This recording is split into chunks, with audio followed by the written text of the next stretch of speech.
Hi, I'm Tim. Welcome to our channel, and thanks for logging on. If you enjoy these videos, do me a favor and subscribe to our YouTube channel right here at Watchbox Reviews. I'd really appreciate it, and I promise to update daily.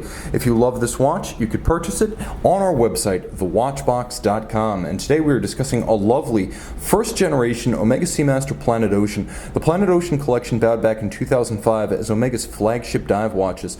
The timepiece is a hardcore diver, helium escape valve, 600-meter water resistance, rotating bezel, and a take-no-prisoners orange rubber strap. This is a timepiece that wears easily, though, on a smaller wrist, as the 42mm debut generation Planet Ocean was a wonderfully versatile size for many wrists, and because the watch is 48.3mm from lug to lug, I can actually endorse this watch for a wrist as small as 14 centimeters circumference, maybe even 13.5 centimeters. Now, the timepiece is almost a thin Planet Ocean, almost 14.3mm thick, but that means it is far more accommodating than the now 16 to 19mm thick Planet Ocean timepieces, meaning if you want one to wear on a human wrist underneath any kind of a cuff, you want to go first generation Planet Ocean, and that's what this is. It also has a spacing of 20mm between the lugs, and you will find a universe of options in that universal strap size, 20mm. But you want to consider, especially if you have more of a summer sensibility about you, and this is going to be perhaps a weekend watch or one to take to the beach and the pool, there's a lot of personality in this Omega factory orange rubber strap. It's nicely matched to the case. As you can see, it closes the gap to the flank of the case so there's no daylight showing through. It swells to match the swell of the lugs, and then it thins out considerably underneath the soft part of the wrist. You'll also appreciate the monotone orange stitch. The orange aspect, you can see it on the dial, the bezel, and the strap, was a signature of the Planet Oceans when they came out in '05, and it's been muted somewhat as the collection has grown up, but the sheer exuberance of this first generation model has reminded me of why Omega made the leap. It has personality and punch.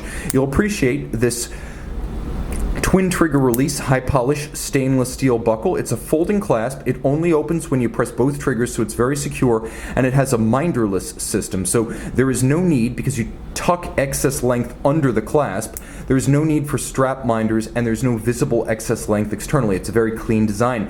The case is simple and strong. Familiar to fans of Speedmasters and Seamasters, you have the lyre style lugs that turn inward and outward, with the outward bevels nicely polished, the polish thinning out at the mid-case and then expanding at the ends. You have the same treatment on the bezel itself, which features polishing on its outer knurling and then satin finish within its recesses. The helium escape valve is there for you saturation divers. The idea is that if you do know that you will have helium in your watch during saturation diving activities, screw out the escape valve before you begin your dive, and then when the pressure internally reaches about 2 to 3 bar more than the external pressure, the helium will escape via the valve. It's a clean system and a fun one because it's a wonderful discussion piece, even if you aren't a saturation diver. The bezel on this first generation example is a metallic orange and explosive. It also has a better ratchet, in my opinion, than the modern Planet Oceans. Listen up and you tell me.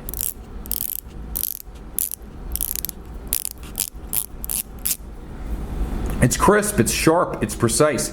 It's 120 clicks. All you need to do is line up that luminescent pearl with the minute hand. Now you've got a 0 to 60 minute timer that's easier to read than a chronograph, and also remember, most chronos don't have more than a 30-minute counter, plus you don't have the downstream maintenance costs of a chronograph complication. You have a dial featuring applique indices. Remember, the Planet Ocean was designed to be a flagship positioned above the diver 300 meters or the James Bond Seamaster. So you have an applied Omega logo, you have applied indices, you have lovely vintage-inspired broad arrow minute and hour hands. You also have wonderful orange tri-Arabics with a vintage Open 6, Open 9 font, and of course a monotone date disc, which was good taste on the part of the designers because it means that the disc itself is relatively unobtrusive. It's basically a date that's there when you want it and disappears when you don't. There is a quick set system for the date so you can rapidly cycle it, and there is a stop seconds function when you pull the crown out so you can synchronize to a reference time. This is a first generation coaxial caliber 2500 inside the case, and I verified on a chronoscope that it is at least the Charlie, the 2500C, because the beat rate is the later upgraded 25,200 vibration per hour beat rate that is native to Omega's coaxials.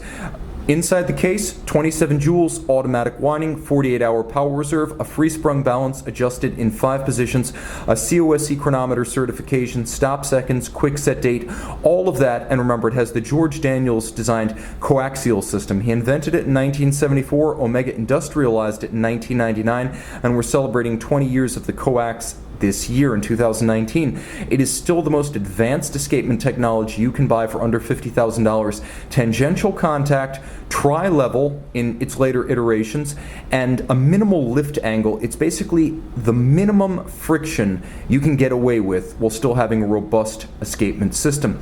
You can see this first generation Omega Seamaster Planet Ocean and make it yours on the Watchbox.